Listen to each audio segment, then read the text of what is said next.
YouTube पर काफ़ी videos है जो आपको एंड्योरेंस के बारे में बताती है। एंड्योरेंस वो नहीं है कि कितनी जल्दी आपने स्टार्ट करा है, बल्कि ये उस पर डिपेंडेंट रहती है कि कितनी जल्दी आप हार मान जाते हैं, चाहे रनिंग करनी हो या फिर वर्कआउट ही क्यों ना करना हो। एंड्योरेंस ही तय करती है कि कौन सबसे जल्दी हारता है और कौन अंत तक बचा रहता है। सबसे पहले हमें समझना पड़ेगा कि एंड्योरेंस होती क्या है। मान लो तुम्हें 2 सेट लगाने हैं पुशअप के और तुम पहले सेट में ही हार मान जाते हो। आई मीन टू से कि तुम बहुत ज्यादा थक जाते हो एंड बिंगो, यही है तुम्हारा एंड्योरेंस। अब एंड्योरेंस के भी 2 टाइप होते हैं। सबसे पहले आता है कार्डियोवैस्कुलर एंड्योरेंस। इसमें देखा जाता है कि कितनी जल्दी तुम्हारा हार्ट एंड लंग्स ऑक्सीजन को सप्लाई कर सकते हैं। अब सेकंड आता है मस्कुलर एंड्योरेंस। इसमें देखा जाता है कि कितनी देर तक तुम्हारी मसल वर्क कर सकती है। इसका एग्जाम्पल हम लेके चलते हैं पुशअप या फिर प्लैंक। अगर तुम अपने टारगेट के आधे तक भी नहीं पहुंच पाते तो फिर तुम्हारा एंड्योरेंस बहुत ज्यादा लो है। अब बात करते हैं कुछ इफेक्टिव वेज की जिससे तुम अपना एंड्योरेंस को काफी हद तक बढ़ा सकते हो। अगर तुम 10 या 15 मिनट भी स्प्रिंट लगाओगे तो फिर तुम्हारा एंड्योरेंस काफी हद तक बढ़ सकता है। अगर तुमने हार्ड वर्क करा है तो फिर तुम्हें रिजल्ट तो मिल ही जाएंगे। इसके अलावा तुम साइकिलिंग भी कर सकते हो या फिर शैडो बॉक्सिंग भी कर सकते हो, मगर ये बात हमेशा ध्यान रखना है कि एंड्योरेंस को बढ़ाने के चक्कर में तुम कोई मेजर इंजरी ना करा लो,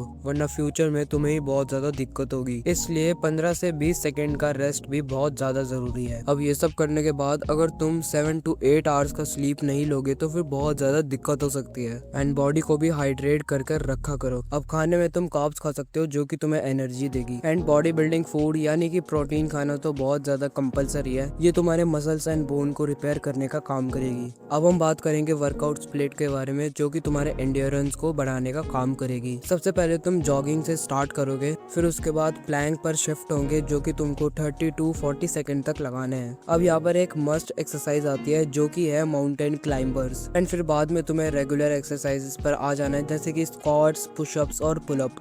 अब मैं तुम्हें एक गॉड लेवल एक्सरसाइज बताता हूँ जो कि बहुत ज़्यादा इफेक्टिव है और वो है बर्पीज। बर्पीज बहुत ज़्यादा इफेक्टिव एक्सरसाइज है जो कि तुम्हारे एंड्योरेंस को बढ़ाने का काम करेगी। अब इन सब चीज़ों को करने के बाद एक रेस्ट तो बनता है। And at the end last में तो मैं यही चीज़ कहूँगा कि सब्सक्राइब कर लो अगर मैं कहीं खो ना जाऊँ।